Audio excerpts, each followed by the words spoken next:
Good morning, students. Today we are going to start with our online classes. This is Barkha teacher. I will be teaching you EVS 2 history and EVS 1 geography only. Today we are starting EVS 2. In EVS 2, these are the contents. We are starting from lesson 1. What is history? History is a science that tell us about events in the past. Events means the things that happens, or we can say history is the study of past event. Past events means whatever things happen in earlier. Let's start 1.1 history, a science that tell us about events in the past.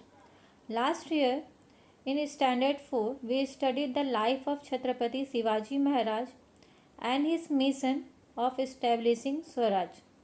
The time before the birth of Shivaji Maharaj was about 400 years before now, or in the other words, the time 400 years ago.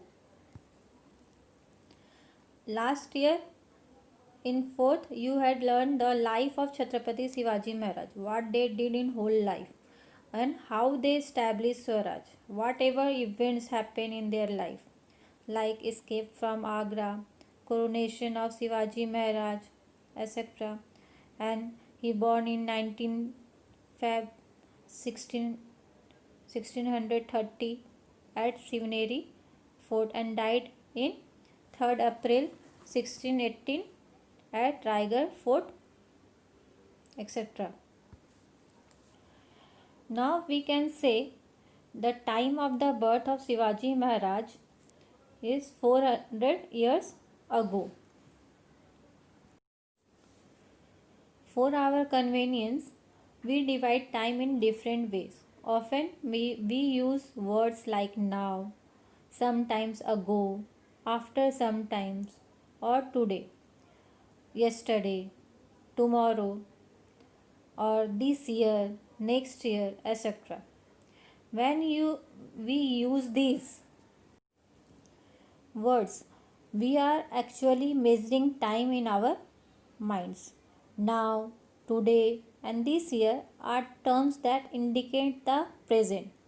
Sometimes ago, yesterday, and last year are terms that indicate the past.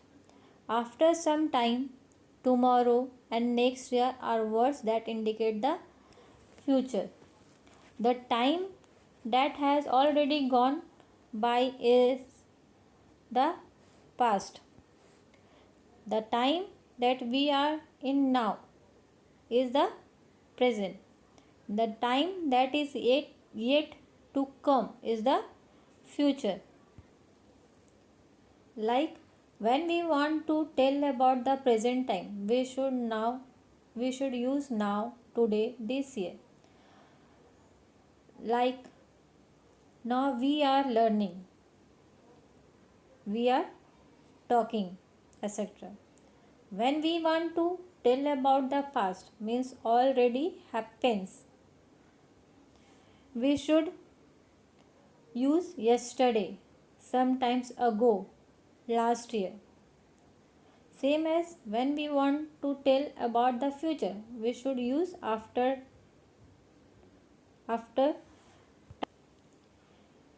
some time, tomorrow, next year, according to the time.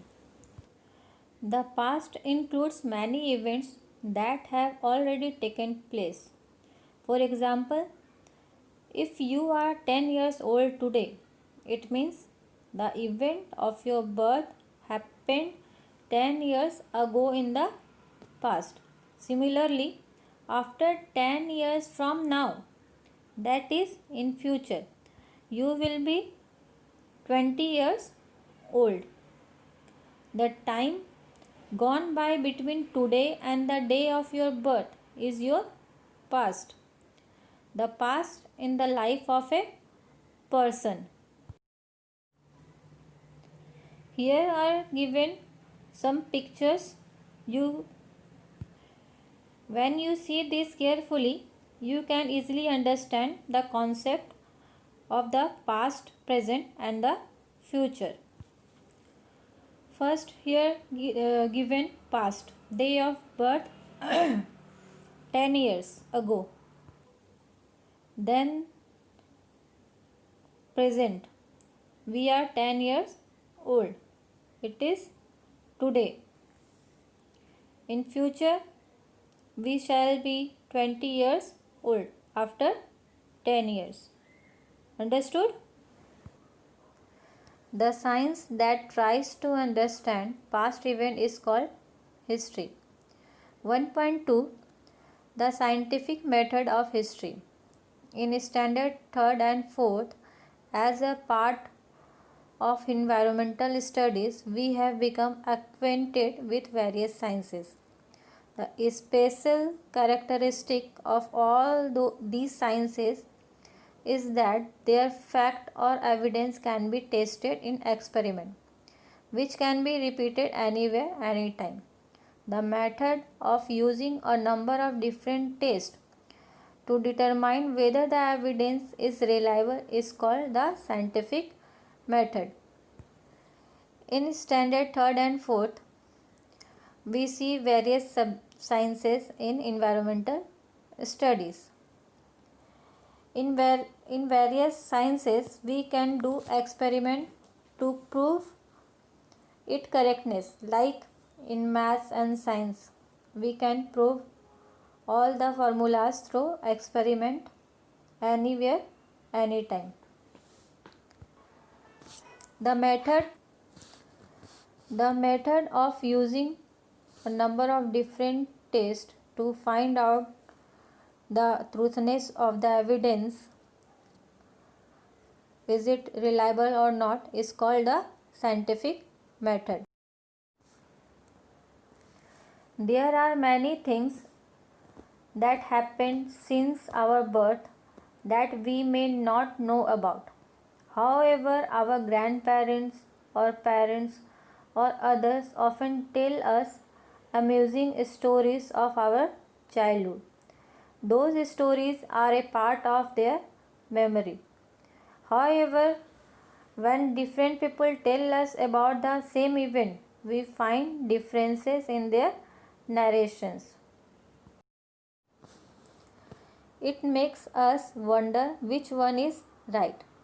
We need to examine the details of each narration carefully to decide the correctness of the facts. Many things happen in our life from our birth. Our grandparents, parents, and others often tell us amusing stories of our childhood. These stories are a part of their memory. There are differences in the different people's narrations about the same event. It makes us wonder which one is right. We need to examine the details of each narration carefully to decide the correctness of the fact.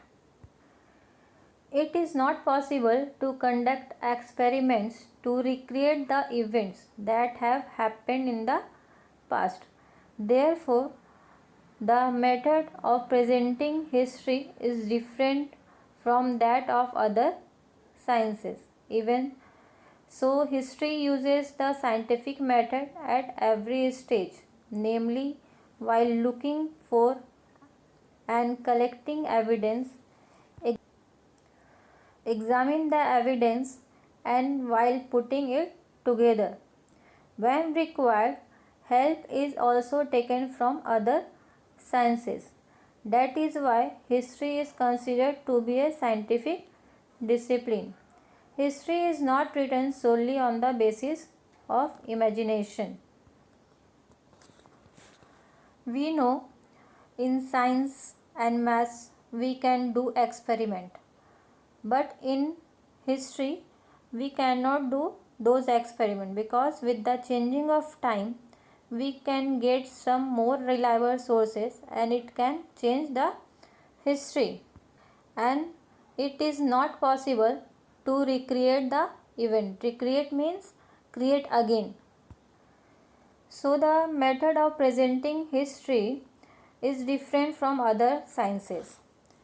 History uses a scientific method at every stage while looking for and collecting evidence, examine the evidence and while putting it together.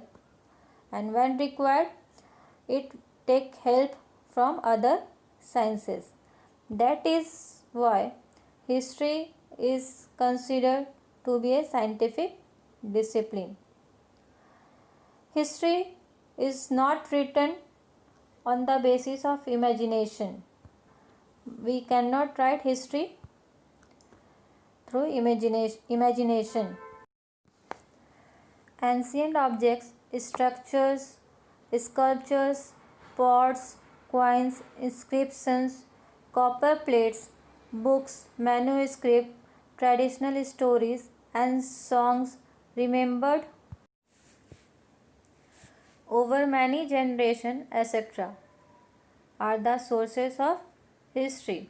The sources of history are of three types: material sources, written sources, third one, oral sources. In order to find out what happened in the past and how it happened, evidence available from all these sources is collected and thoroughly examined to determine its reliability. With the help of the evidence that stands, these staged past events are put in proper sequence and a historical account is written. This is the scientific method. We already know the meaning of sources. Ancient objects mean things, whatever things which is used in the past. Structure, the building and monuments. Sculptures, the art of carving of on the stone. Inscriptions means written record on cave, rock, pillar, etc. Then manuscript, handwritten documents. And pots, pictures is given here. Then coins, we all knows about the coins, we already using it now. In the past, different kings were using different coins, different type of coins made up of different type of metals, and written in the coin on the coins is different. Then traditional stories, like grandparents telling us different type of stories about our ancestors and their grandparents. Songs like folk songs, we already heard. Here are given some pictures of pots, coins, copper plate, sources of history, books and manuscript. These are all are sources of history. See carefully.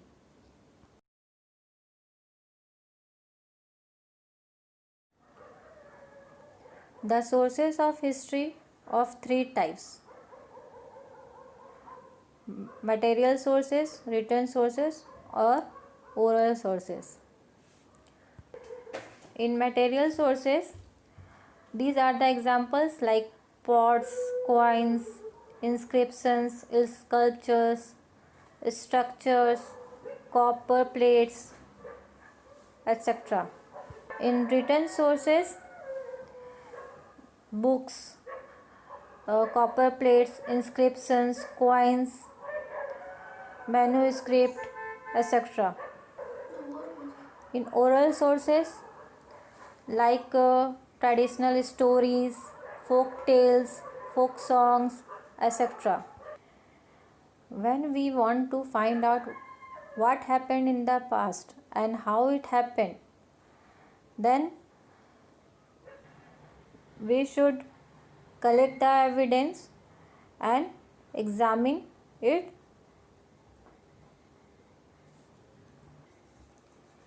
its reliability carefully.